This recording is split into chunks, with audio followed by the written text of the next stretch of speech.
Hi, Kat. How are you? So happy to be with you, Hari.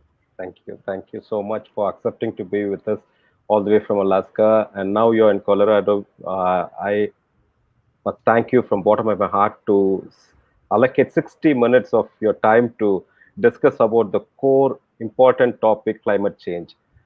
Thank you so much. And this show has three segments in it. The first segment is about who is Miss Kat Haber, like about her schooling, college days, all the way till today. Mainly the lessons learned, little bit in the journey. Those things can be touched. And then the second segment is about all about climate change. And as an ambassador, as a mentor for World Pulse and Climate Reality Project and TEDxVail, how do you impact community at large will be discussed there. Third is a surprise segment, which I'll explain when we get there. Now we'll start with who is Miss Kat Haber. Over to you. All right. Well, I'm the oldest of five kids, and my parents were small business owners back in Lake Geneva, Wisconsin, where my whole family still is. And I am really happy to be here with you. Gives me a chance to bring voice to recollections and reflections. Um, So, probably some of the outstanding things were that I was in the second class of women at the United States Air Force Academy from 1977 to 1980. Wow. And that gave me a look into understanding more about the American military, which has been very helpful throughout my life, understanding where Americans invest so much of our treasure and time and talent in really controlling the world. And after that, I was a freestyle skier in moguls, aerials, and ballet out of Winter Park, Colorado. I was up for the '88 Olympics. My teammate did get the one aerial spot and she got the gold. So I'm very happy for that outcome. And so risk taking is kind of something that I've been used to in my life. And let's see, from there, I had a hot air balloon champagne flight service business called Air Castles in Boulder, Colorado. And that taught me a great deal about business, risks, rewards, managing budgets, scheduling, all of those kind of things. And then for the past 30 years, I've been married to Steve Haber, who he and my son, who is 23, are up in Homer, Alaska right now, where I wish I was. I'm here in Vail, Colorado, recovering from COVID-19 for the past 5 months. And for the past decade, I've been organizing TEDxVail, uh, and before that, TEDx Homer in Homer, Alaska. And the way I curate is really about finding ways to bring voice to the voiceless, elevating youth and girls and women to learn leadership skills and team building and collaboration and stepping into their own voice and power. And is there something more you want to know about that? Okay. In this journey, what were the key lessons you learned? There would have been definitely certain hurdles, Yeah. certain challenges, and what were the key lessons? Yeah. So let's see. When I started with TEDx, I was I was in my 50s and I didn't really know that much about technology. So I surrounded myself with young people who were not completely digital natives, but they had a much greater appreciation and understanding for how technology could be used for filming, for recording, for audio, technology for organizing teams, technology for translating into different languages. So from the very beginning, I've believed in young people and their voices. In 2009, my son, no, not because of me, but he was chosen by the uh, director of Wild Foundation to give a speech to the Ninth World Wilderness Congress. Wow. And as he did that, it just really sunk into my bones how powerful young voices are. They're urgent, they're idealistic, they have a relationship with innovation. So from that, I just have always been championing young people. So lessons that I've learned: give voice to the voiceless, Okay. recognize the power of technology, and elevate women leaders at every opportunity. Okay. Okay. Thank you. Now we move on to the main subject, main theme, which is climate change.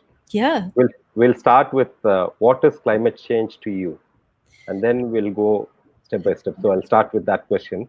What yeah. is climate change to you?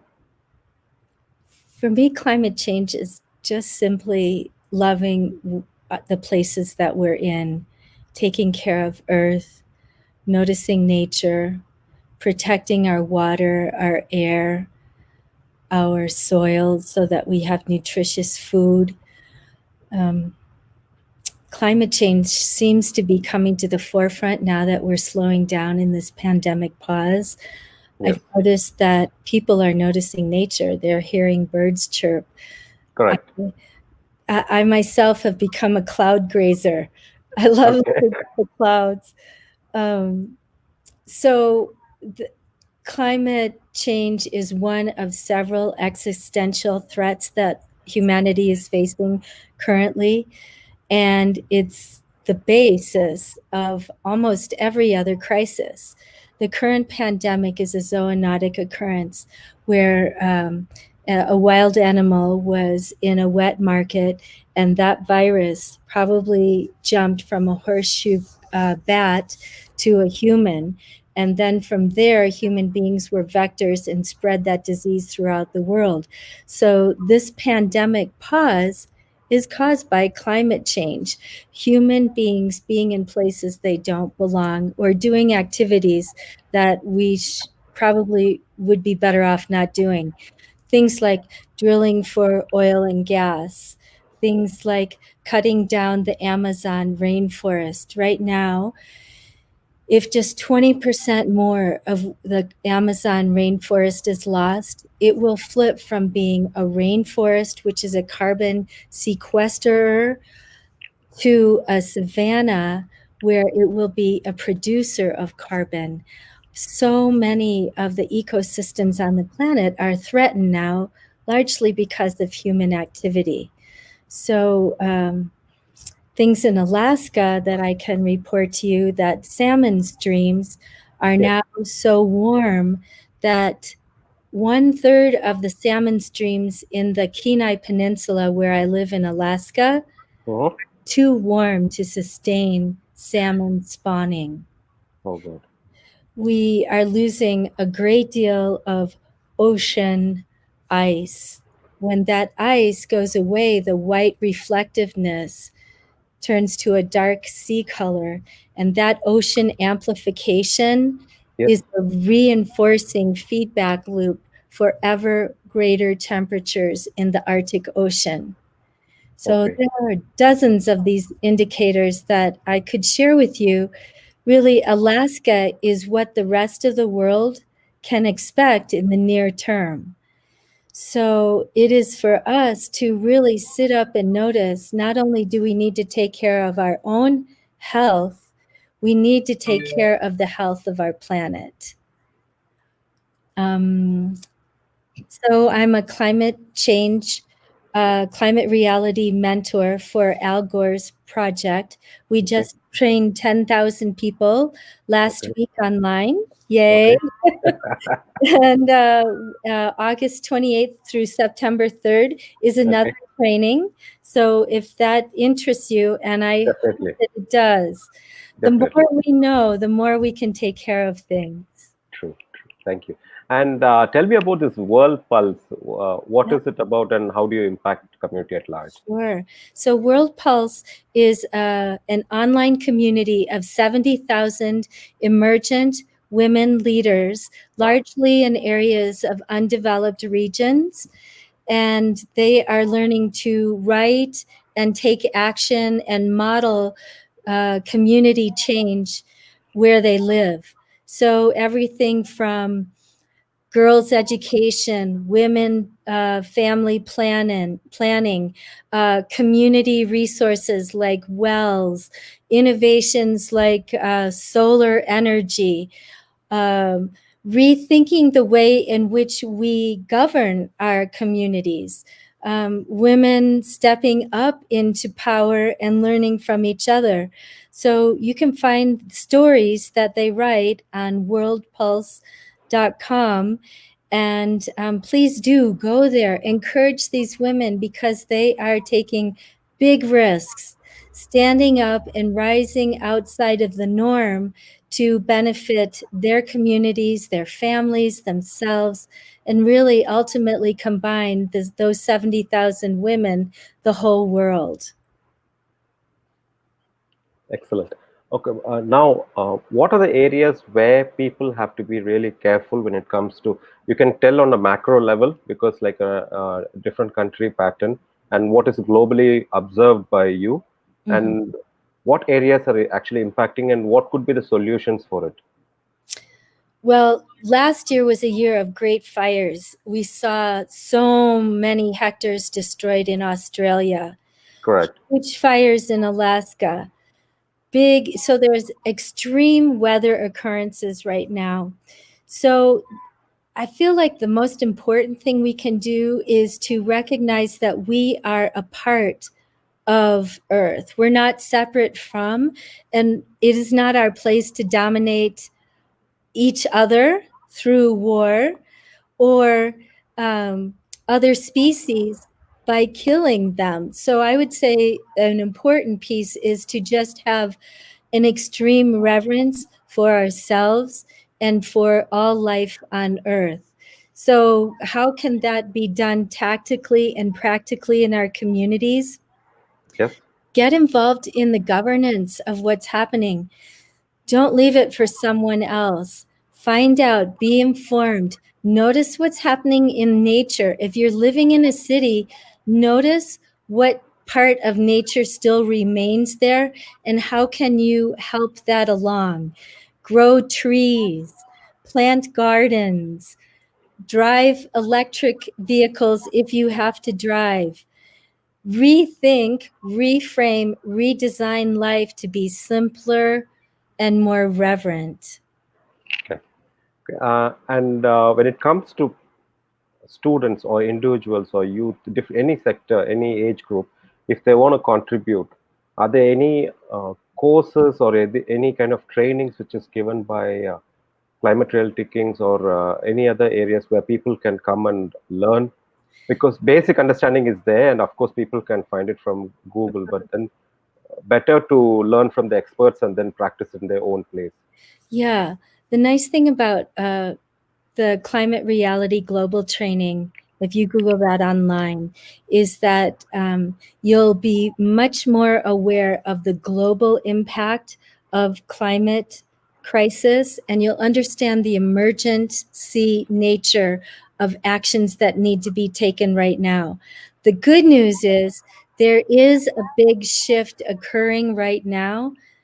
The bad news is because we have delayed for so many decades and not listened to the wisdom of indigenous peoples that our time frame really is compressed. 5 to 10 years Yes. is what the indigenous elders tell us. Okay. So in order to create a positive impact, if people want to start now and then Mhm. they with the compassion they jump in and then they learn things and they start creating the change, they rethink and they start working towards that. So Yeah. as per indigenous people, it's going to take another 5 to 8 years, is it? It the At minimum. Yeah, the caution is that we have very little time left, that Okay. we are already in Alaska, Okay. we're at the tipping point. Okay. Okay. So the urgency is to not wait. Take every action. Every choice that we consider, Hari, Hmm. is an impact on someone else. Have you heard of the butterfly effect? Correct. Correct. Yes, I've heard. What I do here, believe it or not, Will- has an impact to you there in India. Correct. So what I do in Homer, Alaska impacts Chennai, India. So to recognize that we're all connected and that every choice, what we buy, what we eat, how we move, how we worship, everything is impacted by each choice that we make. Okay. Okay. So it is important that we all understand that we are one and we have to work as one community to create the intended impact. Okay. Even now in this pandemic, we will Mm-hmm. notice ultimately that certain villages or certain countries will have taken great intelligent action, while other countries like my own here in the United States, we are approaching 160,000 people dying. Wow. And a lot of that has to do with we didn't have one central plan where everyone collaborated and work together. There were a lot of Okay. individual efforts. And if there's any lesson that the pandemic is teaching me, is that we need to learn how to work together. Okay. And another area which I want to ask is like when people come together, and you rightly mentioned one centralized plan. When it comes to decentralized responsibilities and authorities, but Mhm. of course the control can be there. But then when you decentralize it, customized approach, would it help, or is it supposed to be only centralized? That's a really good question. The I mean, none of us really know the answer. If any of us knew the answer, we wouldn't be suffering as we are now. Um, But what I can report and what I have noticed is that the nations that are run by women are faring much better. Their understanding of family and community and economy and budget and fear and love and bringing the community back together. Countries like New Zealand and Germany, Jacinda Ardern, New she Zealand. yeah, Hmm. she did a beautiful job of really understanding the entire picture of it. So women rise and understand a holistic nature of these of the virus, of climate change, of financial crisis, of economic crash, of biodiversity crash. So many layers upon layers upon layers. And the more that we can operate from love and in our center, from our heart, as I think many of these women leaders do, I think the greater is our chance to survive these many layers of emergency right now. 2020 is an amazing year to be alive. True, and a lot of learnings from our own country, our own city, and also from other countries. Yeah. Of course, like most of the areas, what we noticed is you exactly said where compassion and strategy was well balanced, from Taiwan to New Zealand to in all the countries which managed well, that Mhm. had women leaders, and they were able to bring it under control. And multi-pronged approach was deployed. This is Mhm. what actually helped them to come back to near normalcy or normalcy. Yeah. How do you see this current situation uh, progress to a better stage? Like, how long do you think, and what could be, of course, this mask and social distancing or physical distancing and sanitizer or washing hands, those three areas are fine. But Mhm. how do we have to mentally be ready to come up or cope up with the new normal, do you think? Coping up with the new normal. Yeah, I don't know that there will be a new normal. I think this is akin to a category. 6 hurricane, an 8.0 earthquake, and a very large volcanic eruption all at the same time. Yeah. So, um, what what what could emerge from this, depending on who has the power and how strong are we, the people, for standing up for what it is that we want. Mm-hmm. Here in America, we've had Black Lives Matter. We've had women's marches after Mr. Trump was elected. So, Mm-hmm. depending on who really puts pressure on the politicians, we could have a more equitable, a more gender parity, a more renewably energized world.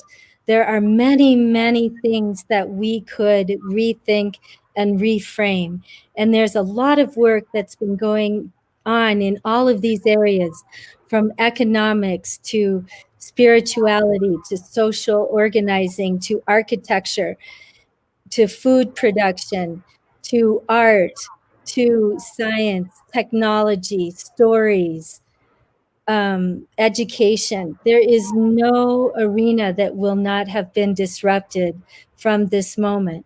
The question is, how strong will be the voices that see a finer future? Wow. Okay. Now I'll touch about our favorite area. One is climate change. The other area which we both, which brought us together, is TEDx. So how how TEDx is helping you to amplify this concept, this idea across the world? Of Yeah. course, it made us connect.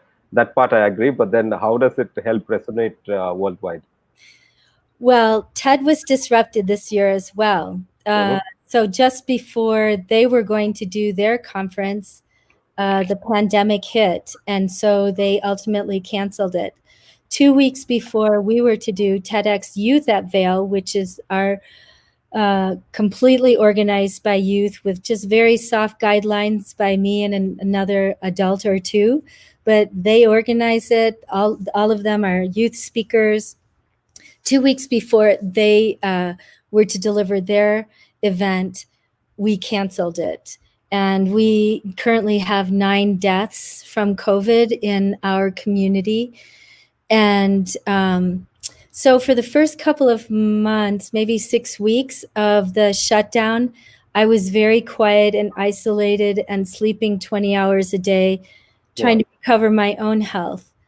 And then I started listening for clues from COVID, and I felt like it was meta and fractal at the same time. So if this layer is just a small piece of something that is not only macro but micro interior, and I was Mm-hmm. feeling every few days my symptoms were morphing and on a wave of change, I thought, what could we do to gather these clues? And then what are the climate acts that we could take from it? And then how could we create local impacts? So for this Sunday will be our 10th one, Okay. and we're convening conversations among elders, youth, experts, and local NGO CEOs, and listening for these clues. The worst thing is to suffer a loss and not learn the lesson from it. And Yeah. since this is such a big hit, Yeah. there've got to be a lot of really amazing jewels in this moment. So that's what we're looking for. And so all TEDx's now that are accustomed to doing in-person events are now exploring virtual events with the blessing of TED, because they say 2020, this is a year of experimentation. So that's what we're doing. Okay. Okay. Thank you. And when it comes to concepts, I understand they have this guidelines of minimum 3 minutes, maximum 18 minutes, and certain basic set of rules to be followed. But when it comes to this kind of unprecedented scenarios, if a person would like to conduct TED in a place focused on say sustainable development or any sector, water, sanitation, hygiene, or nutrition and food, or Yeah. let it be gender equality, or any sector, heritage, culture, if they would like to come up with some concept and they would like to go, how does it work before? Because I think 2012 I did one TEDx on education, but Mm-hmm. after that I was not in India. I was, and once I came back, also I was not in my hometown. I was traveling quite a bit because I was deployed in different locations for Yeah. my disaster management projects. Mm-hmm. So if people would like to conduct or would like to be part of TEDx, which is happening across the world because it's all online now, how Right. does it work now? Yeah. So for the existing licensees, they're able to just continue and experiment based on the license that they already hold. For Okay. new people who haven't yet become organizers of a TEDx event, you simply go to TED.com and then scroll over to look for TEDx events. I think they have it under participate Mm-hmm. and then TEDx, and then you will find the application process there. It's fairly rigorous, and there is a large set of guidelines. Okay. But because we're in an experimental time, TED has TEDx circles where small private groups of people get together and talk around, watch a TEDx or TED Talk, and then Uh-huh. talk in their group. That's Uh-huh. one iteration.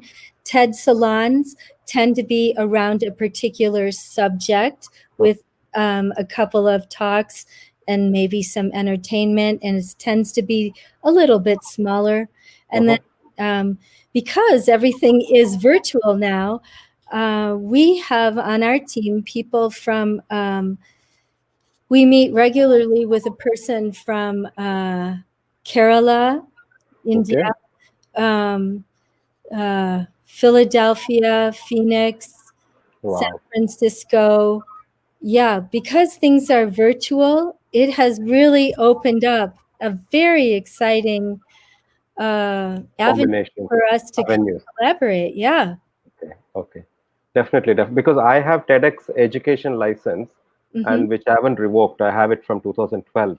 Oh, So yeah. probably, so then this year probably we can discuss on few things. How do we uh, collaborate and come up with some interesting areas to touch? Hmm. Another area which I understand when it comes to women empowerment, Hmm. what is your take on that, and what kind of things, especially now, you think can be done when it comes to, because we see or we hear a lot of news about domestic violence and increase, there's a spike in divorce and things like that. So, how do you think that can be at least brought down, or what should be the mind frame of people to at least bring it down when in terms of domestic violence? This is a very hard question. Every system that we thought we had in place is being stressed now. Hmm. And for human beings that have not found their center Hmm. and still have a lot of interpersonal work, a lot of forgiveness, self love, um, that kind of is an attractant for domestic violence. And Hmm. women throughout the world have been suppressed for so long. And this is a time of great fear. The the I don't know the perfect solution for it. I know ultimately the end game is to take that fear and transform it into love. Hmm. And when men in the Western world are used to providing resources and then all of a sudden they lose their job, that creates great doubt in them. And then if they're used to beating and abusing the women and girls in their life, then it does lead to that. So in our community here in Vale, we have increased the amount of support for mental health, um, uh, and just staying in closer contact with your Hmm. friends and family.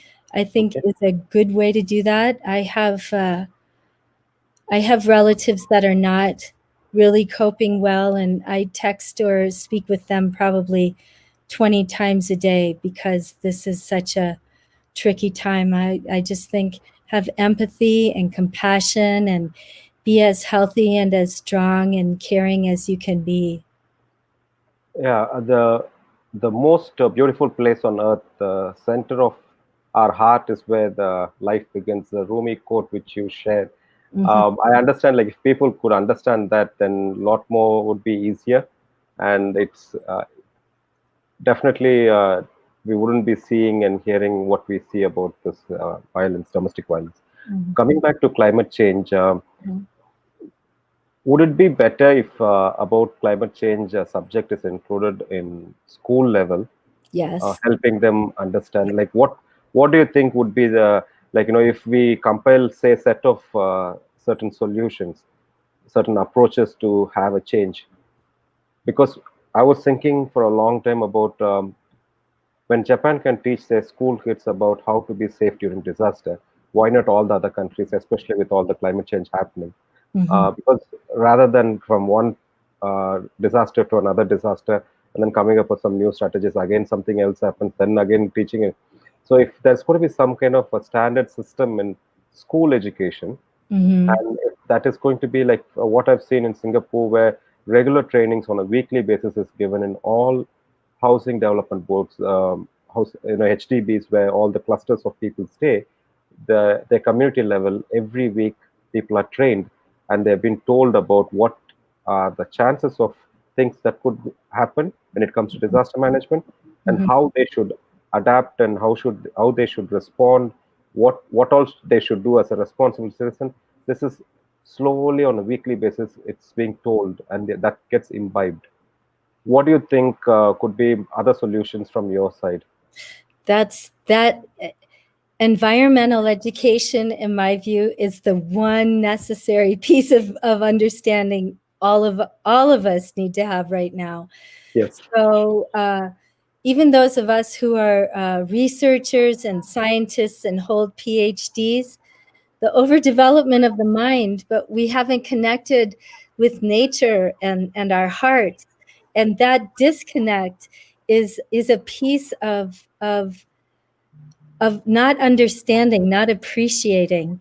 And so I've convened the Elders Council for the Center for Alaskan Coastal Studies for the past 15 years. And for 40 years, every single fourth grader in Alaska goes to the coast and learns about all of the marine animals and the worms and the crabs and the whales and otters, and that reconnecting with nature, I feel it gives us a better sense of how we can love and respect each other. This year, however, is the first year in 40 years that that program didn't happen Oh, because of the virus. okay. Yeah. So I And agree with you. Environmental education, wherever you can find it. that would be the right way to go ahead. And also about, when it comes to innovation, rather than one stream approach, Mm-hmm. especially with this COVID, we understand it's not competition, it's collaboration. Where if we could have intersection of, say, technology uh, weaved with the common interest, Yeah. the intersecting points, there are few which have been already done, Mm-hmm. but then now, of all the times, now it's of more pressing need to have uh, more, say, Edward de Bono, no, lateral thinking kind of approach is required now to face this situation. So, are there anything interesting have you seen? Because recently I was talking with a maxillofacial surgeon. He said there are few innovative things which has come, which probably would have taken another 8 years or 10 years to come. But with this COVID, since they had more time, Mm-hmm. and their regular duty was little bit less in quantity, so they focused, they devoted their time in coming up with some new concepts. Yeah. Are there any best practices have you seen across the world, or anything you heard, something in similar pattern? I'm certainly not an expert in that area, but because I have COVID-19 myself, I have been focusing on what are efforts throughout the world. Hmm. Um, One because thing I, oh, sorry, go ahead. sorry. sorry, one thing I noticed was 3D mask from college students. I saw they're trying to integrate technology and then come up with some uh, quicker solutions, cost effective solutions rather than very expensive ones. I see a lot of academic institutions uh, collaborating with hospitals or healthcare organizations. This is one thing I noticed globally. Um, Mhm. and definitely, like after this session as well, I'll keep in touch and because probably with my TEDx education, the TEDx Ed which I have, what I was thinking is to highlight on this and connect people and requirements where Yep. there is a need and where there's people who can provide solutions for it. So that could actually help as well. Now, because it's not okay, I'm sitting in Chennai, I'm sitting in Tamil Nadu, and I'm sitting in India, so it's only here. Mhm. Worldwide, there is a need for this kind of solutions. So that's why I touched on that. And in general, like because I read in one article when Greta Thunberg is invited, she prefers to come by ship Yeah. than flight. Yeah. So can you explain that, like about carbon footprint for people who are Sure. basic level? Can you please tell Yeah, that? yeah.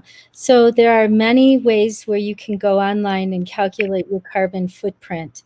And that is based on where you live, how you heat your home, how you move throughout the planet. And one of the largest things that individuals can do is stop flying. My personal carbon footprint goes up 10 points based on the way I used to travel before.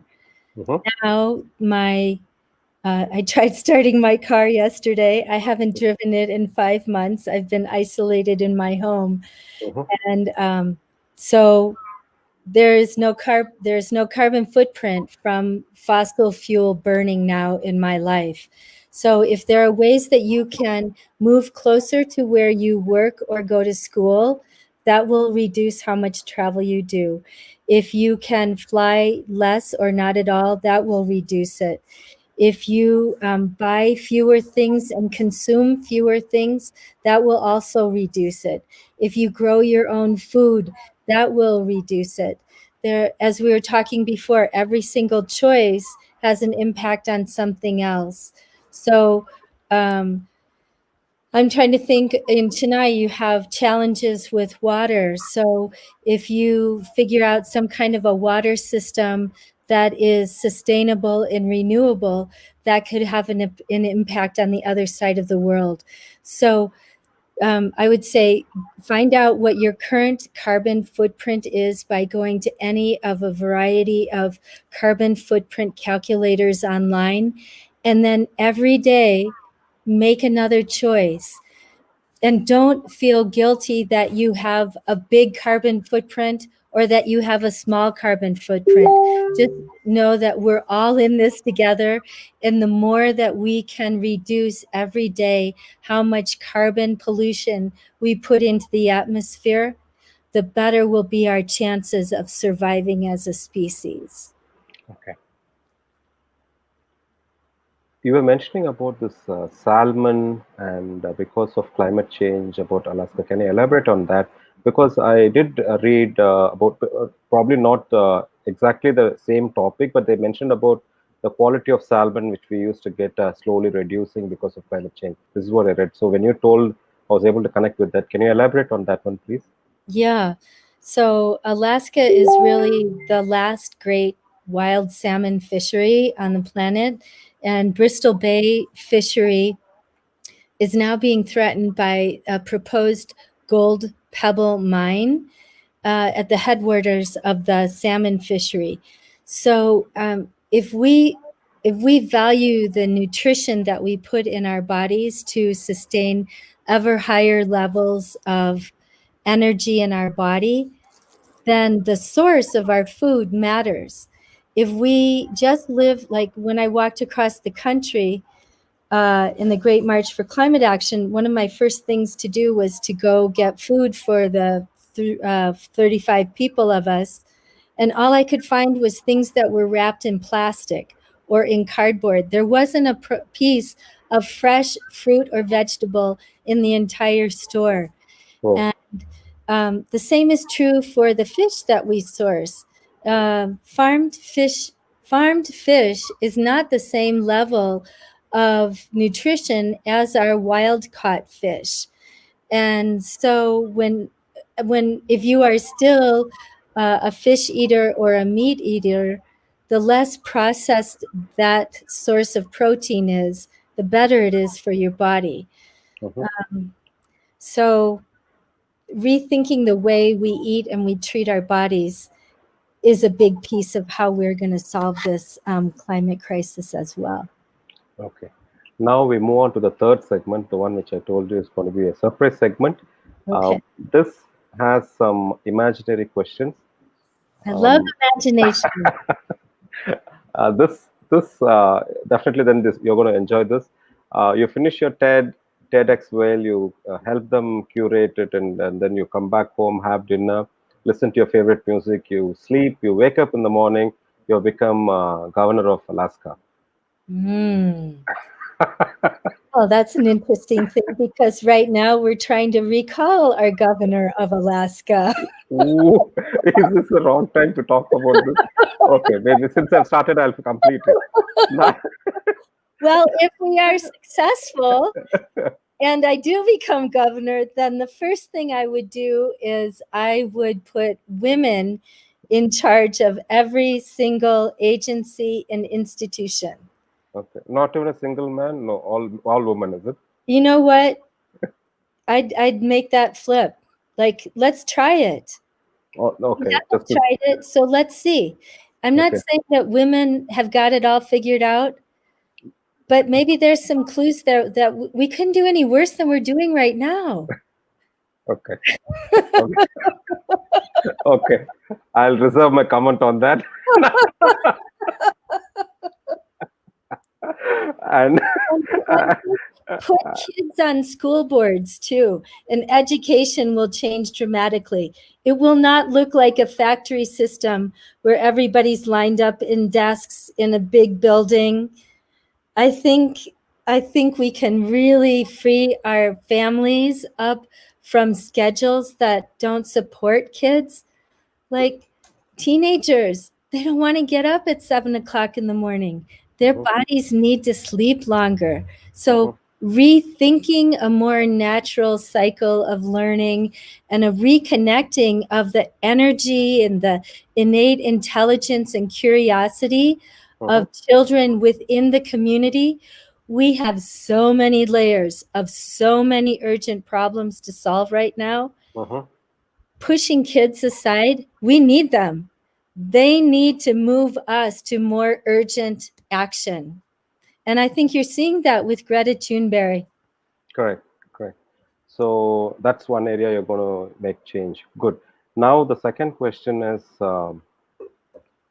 I'm giving you a time machine.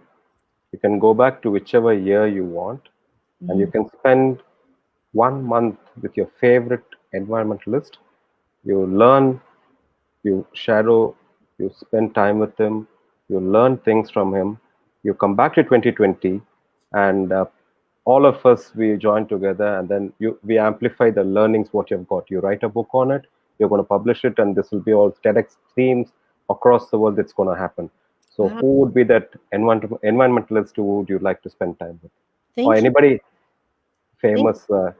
thank you for that gift. That is just such a beautiful treasure. I would have to say, okay, first of all, there's a Tanana word in Alaska called Kotlnya, and it means remembering forward. So I'm going to remember forward from 2005 when I met Ian Player, who is the ranger who partnered with a Black ranger in South Africa to start the World Wilderness congresses and associations. So, why would I want to be with him?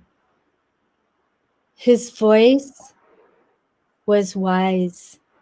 Okay. He knew what it was to bring Black and white people together There's great division that needs to be healed among human beings for us to become one and survive right now. He had a huge heart, huge. He loved humans as much as he loved the rhino who he saved from extinction. And the parts of him that still live in me are the understanding about everything is connected, that we are not alone. I hear the roar of the lion around the Umfolozi River and think of him. I hear the patter of the panther behind me in the deep night. I see the water buffalo crossing the river, and I see wild dogs chasing and killing a gazelle. And then I imagine the of a Mm. whole squadron of vultures coming. And in that, I watch the whole pattern of life evolve and support and live off of each other.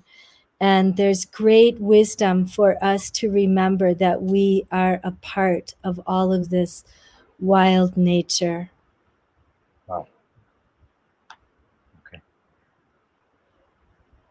Now, the next question is, if you have a chance to invite five of your favorite people for dinner in Houma, Alaska, Wow. you can invite anybody, and whoever you have thought of, whether they are from this period or from whether they are alive or not, that doesn't matter. Five people for your dinner. Hmm. And what would be the topic of discussion? Jesus, Okay. and I would invite him because he knows what it is to suffer for great love. Okay. Jane Goodall, Okay. because she knows what it is to live among the wild and create deep relationship. Hmm. Oh, let's see. Rumi, because Okay. Rumi. yeah, Okay. Rumi. Okay. Hmm. His wisdom every day inspires me, and I aspire to have that level of connection with heart and wisdom. So how many is that? Three?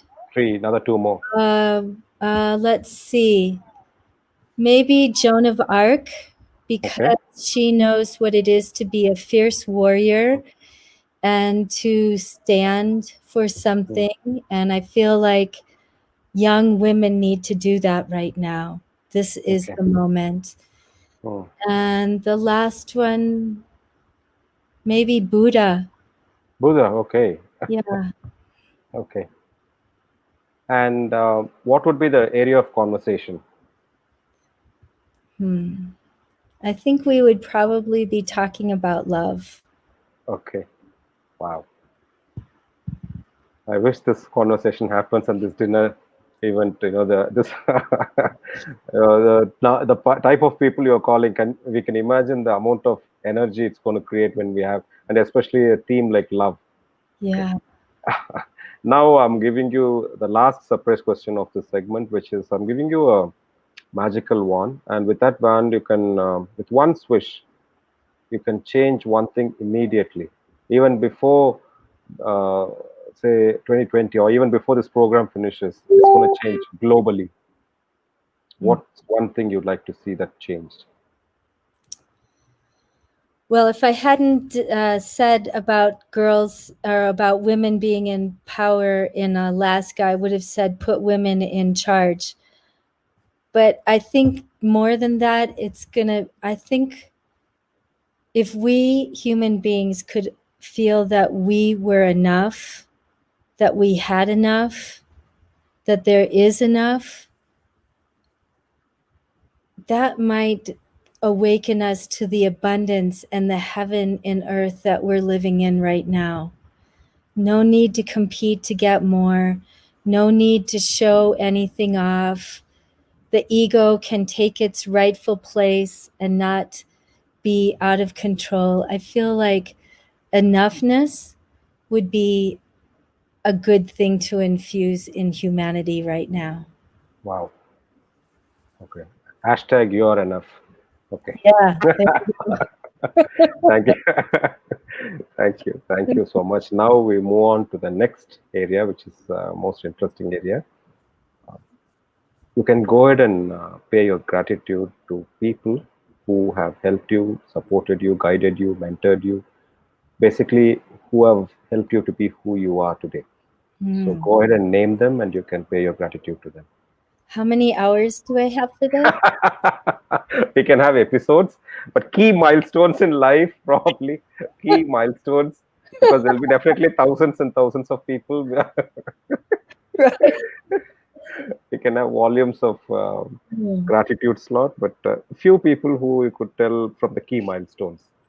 Well, lucky for those of us who have parents who are loving and are good models for us. Hmm. Both of mine were. My mom was a can-do person, and she definitely infused that in me. If I saw a problem, what can I do about it? And then hold myself to being responsible for that. So my mom and dad for sure. Hmm. My brothers, all three of them, antagonized me my whole life. So I think I have learned, I'm grateful for them because they have taught me how to be tough Hmm. and to not succumb to just because I'm a female, I'm less capable. So I Hmm. don't buy into, so that I'm grateful for.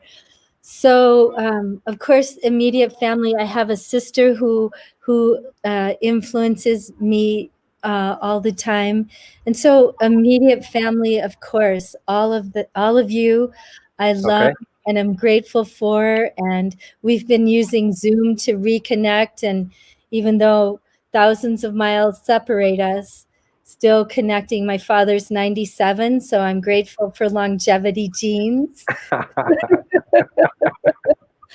And All of my teachers, I have listened carefully to each one of you. okay. And the ones who challenged me the most were probably the female instructors at the Air Force Academy. And Okay. um, that taught me about um, working hard and working toward a goal. All of my coaches in freestyle skiing taught me how to level up and get increasingly more skilled at something.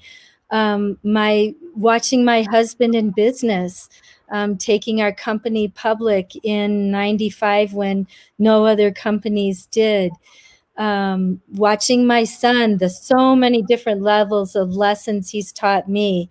I Hmm. really do believe that our children are our greatest teachers. And Very I true. think the separation of us putting them away for big chunks of the day, I think humanity has been losing out. I think we adults, us parents, our greatest gift is that relationship with our children. Thank you. Thank you. Now, if you sum up your entire life so far, what is the topmost learning, one learning of your life you would consider? Mm. Probably forgiveness. Forgiveness. Okay. Yeah. Not only my forgiving myself for the Hmm. mistakes that I've made, Hmm. forgiving others Hmm. for either intended or unintended hurts, Hmm. and for the world in general. Hmm. Um, it breaks my heart that today is the 75th anniversary of the Hiroshima bombing. It breaks my heart that President Truman was such a racist. It Hmm. breaks my heart that currently we have a president who continually divides us. So, among that, still, my learning is to forgive them for the choices that they make and still move forward. Um, 14,000 nuclear weapons on the planet right now. mutually assured destruction. Mm-hmm. These are insanities. We need to Correct. we need to evolve beyond this if Homo sapiens wish to survive these multiple layers of crisis. And we need to forgive ourselves for the places we have been ineffective, and we still need to make better choices and turn that fear into love. Thank you. Thank you. I requested 60 minutes of your time. You have come to the 57th minute. Thank you so much. Lot of key areas which is really important globally are touched, and you explained it in such a simple manner. People with the background in climate change or people who are newcomers in that area would have understood it crystal clear. And thank you so much for that. Mm. And if you have any closing remarks on this, you may share it now. Any closing remarks on climate change? Mm. Message to the world. Um, Message to the world. Dear Earthlings, you have no idea how lucky you are. You have senses. You have smell and sight. You can see trees. You can touch the bark with your fingers. You can smell the fragrance of the flowers. You can notice the clouds passing slowly overhead. You can see blue skies now that the pandemic pause has opened up the skies and cleared away the pollution. Dear Earthlings, remember how lucky we are. We can run and jump and play and skip and swim and sail and move in so many amazing ways just by our own arms and legs and bodies. And we can be free. We can laugh and run and feel our hearts open up, and we can escape being afraid, and we can turn that fear into love and transform it just by slowing down and maybe looking out of the corner of our eye and notice the skittering of a little rodent, maybe a chipmunk, maybe whatever it is and wherever you are. Dear Earthlings, we are loved, we are loving, and we are lovable.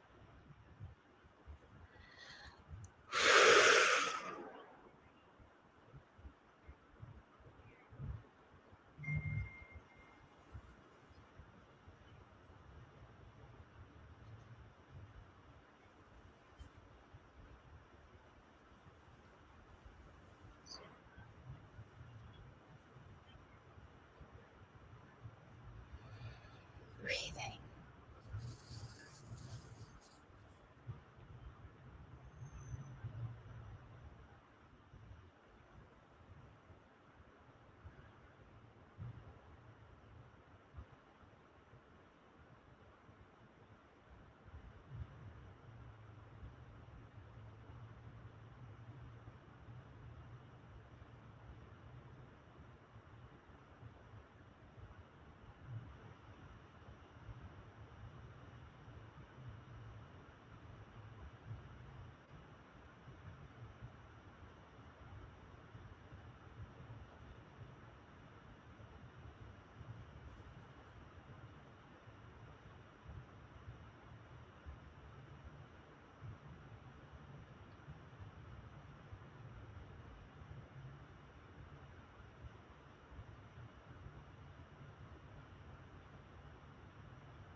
Thank you. Thank you. Thank you so much. Um, Always there's a different style which you bring about in your programs. And this is the first time where breath watching is the last piece of our program. Thank you so much, Kim. Thank you.